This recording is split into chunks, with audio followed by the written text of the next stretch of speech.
ఒక గ్రామంలో వ్యాపారస్తులు ఎక్కువ. వారిలో జగపతయ్య పరమ పిసినారి లోబి. ఆయనకు ధనాశ ఎక్కువ. తక్కువ జీతానికి ఒప్పుకున్నాడని గోవిందుణ్ణి పనిలో పెట్టుకున్నాడు. గోవిందుడు నమ్మకస్తుడు. యజమాని చెప్పిన పనల్లా శ్రద్ధగా చేసేవాడు. జీతం తక్కువైనా అందరికంటే ఎక్కువ పని చేసేవాడు. అయినా యజమాని వాణ్ణి మెచ్చుకునేవాడు కాదు. మెచ్చుకుంటే జీతం పెంచమంటాడని భయం.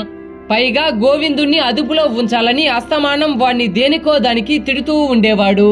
ఊళ్ళో వాళ్ళొకసారి గోవిందుణ్ణి చూసి జాలిపడి, ఏరా ఇంత కష్టపడి పని చేస్తుంటే ఒక్క మంచి మాట అనడు, పైగా తిడతాడు. నువ్వు ఇంకో చోట పని చేయవచ్చు కదా, ఆయన్నే పట్టుకుని విరలాడతావేం అన్నాడు. అయ్యా, నేను తూకం సరిగ్గా వేస్తాను, సరుకుల్లో కల్తీకి ఒప్పుకోను, తప్పుడు లెక్కలు రాయను. అందుకని యజమానికి నాపై కోపం అయితేనేం, నన్నేం పనిలో ఉంచుకున్నాడుగా. ఇంకొకళ్ళ దగ్గర చేరితే అలాంటి పనులు చేయనిదే పనిలో ఉంచుకోరు. తిడితే తిట్టని, నా యజమాని నన్ను తృప్తిగా పని చేయనిస్తున్నాడుగా అన్నాడు. ఈ విషయం తెలిసి జగపతయ్యకు చాలా కోపం వచ్చింది.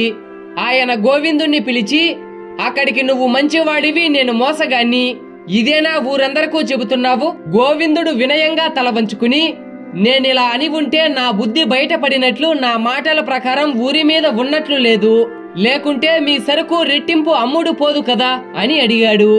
ఆ మాట నిజమే. ఇటీవల జగపతయ్య దుకాణంలో రద్దీ బాగా ఎక్కువయింది. జగపతయ్య అప్పటికి ఊరుకున్నాడు. అయితే తన వ్యాపారం నానాటికి వృద్ధి పొందడం చూసి జగపతయ్య ఆశ్చర్యపడి తన స్నేహితుడితో ఈ విషయం చెప్పాడు. ఆయన వెంటనే, అంతా నీ పనివాడు గోవిందుడి మహిమ, వాడు చాలా తెలివిగా నీ దుకాణంలో మోసముండదని అందరికీ చెప్పాడు.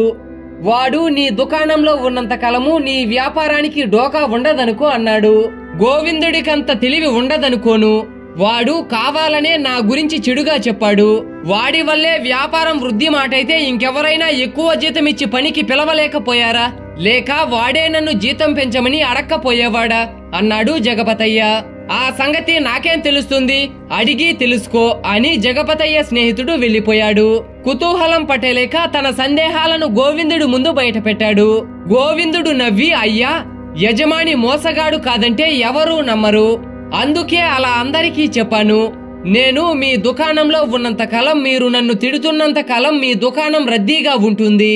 నేను మీ వద్ద పని చేస్తున్నాను. మీరు బాగుపడడం కోసం కృషి చేయడం నా బాధ్యత. అలాగే నా బాగు చూడడం మీ బాధ్యత. అడగకుండా మీకు సాయపడ్డట్లే మీరు నాకు సాయపడాలని నా ఆశ అన్నాడు. జగపతయ్యకిది చురుక్కుమనగా, అలాంటప్పుడు నువ్వింకో యజమానిని చూసుకోలేకపోయావా? ఎక్కువ జీతం ఇచ్చేవాడేమో అన్నాడు. అయ్యా, నా తెలివి యజమానికే తప్ప నాకు ఉపయోగపడదు. అలాంటప్పుడు ఏ యాజమాని అయినా ఒక్కటే కదా అన్నాడు గోవిందుడు. అప్పటికి గోవిందుడి తెలివి గురించి జగపతయ్య పూర్తిగా అర్థం చేసుకున్నాడు. ఆయన వాడి జీతం పెంచి వాడి తెలివితో ప్రయోజనాలు పొందాడు. ఈ వీడియో ఎలా ఉందో ఖచ్చితంగా కామెంట్ చేయండి. వీడియో నచ్చితే మాత్రం ఒక్క లైక్ చేయండి. ఇలాంటి మరికొన్ని వీడియోస్ కోసం మన ఛానల్ కి సబ్స్క్రైబ్ చేయండి.